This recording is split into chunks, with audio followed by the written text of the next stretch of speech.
नमस्कार दोस्तों, आज का जो हमारा विषय है वो है इलेक्ट्रो होम्योपैथी की श्रेष्ठताएं और विशेषता, यानी कि स्पिरिटी एंड ट्रुथनेस ऑफ इलेक्ट्रो होम्योपैथी। तो आइए बात करते हैं और जानते हैं इसके बारे में। तो जो प्रत्येक चिकित्सा विज्ञान है उसकी हर एक की एक आधारशिला जो है वो होती है। वह अपनी अपनी अलग फिलॉसफी जो है हर एक चिकित्सा विज्ञान की होती है, और कुछ गुण और दोष भी हुआ करते हैं जिनके आधार पर ही चिकित्सा विज्ञान की जो श्रेष्ठता और सत्यता का ज्ञान जो है वो होता है।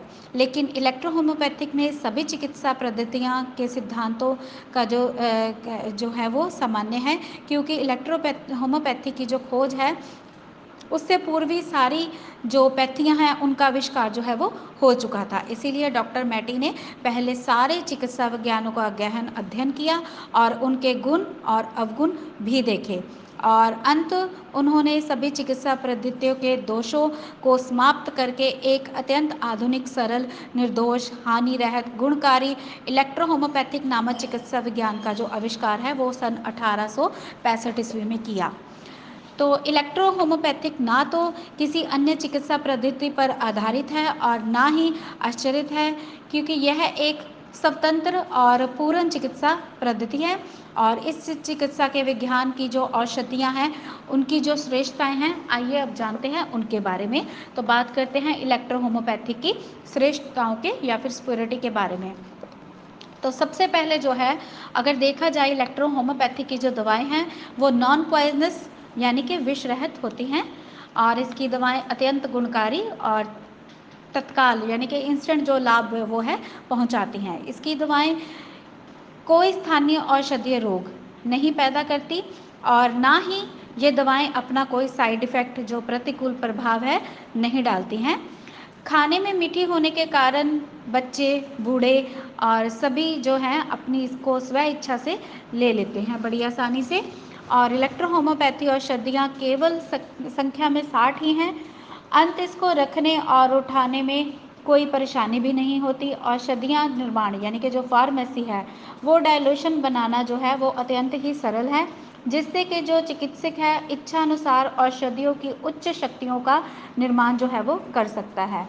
इन औषधियों को कुशल चिकित्सक के द्वारा रोगी को देने से असाध्य रोग जैसे कोढ़, कैंसर, दमा वो पूरी तरह से ठीक हो जाते हैं। लेकिन अगर अंतिम स्थिति पर आ जाने पर ये औषधियाँ देते हैं तो कष्ट में कमी तो आवश्यक ही हो जाती है। इन औषधियों को निरंतर प्रयोग और या फिर हेरिडिटरी जो डिजीज़ हैं उसके क्रम को भी इससे तोड़ा जा सकता है, और आने वाली जो पीढ़ियां हैं उन्हें हम इससे रोग मुक्त बना सकते हैं। और इस पद्धति की जो तीव्र प्रभावी होते हुए भी औषधियाँ जो हैं वो इतनी महंगी नहीं हैं, और ये जो चिकित्सा विज्ञान है सीखने में बहुत ही सरल है। इसकी दवाएं मनुष्य को ही स्वास्थ्य नहीं करती बल्कि पशु, जानवर, पक्षी सभी सजीवों के लिए को भी ये स्वास्थ्य प्रदान करती हैं।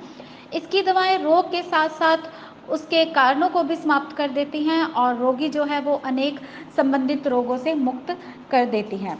इसकी औषधियों को आपस में ज़रूरत के अनुसार मिलाया जा सकता है, और इस पद्धति में जो रोग की प्रकृति है यानी कि टेम्परामेंट है उसको मुख्य मानकर और वह औषधि मात्रा का अध्ययन करके ही जो दवा है वो दी जाती है, जो कि अत्यंत ही सरल है।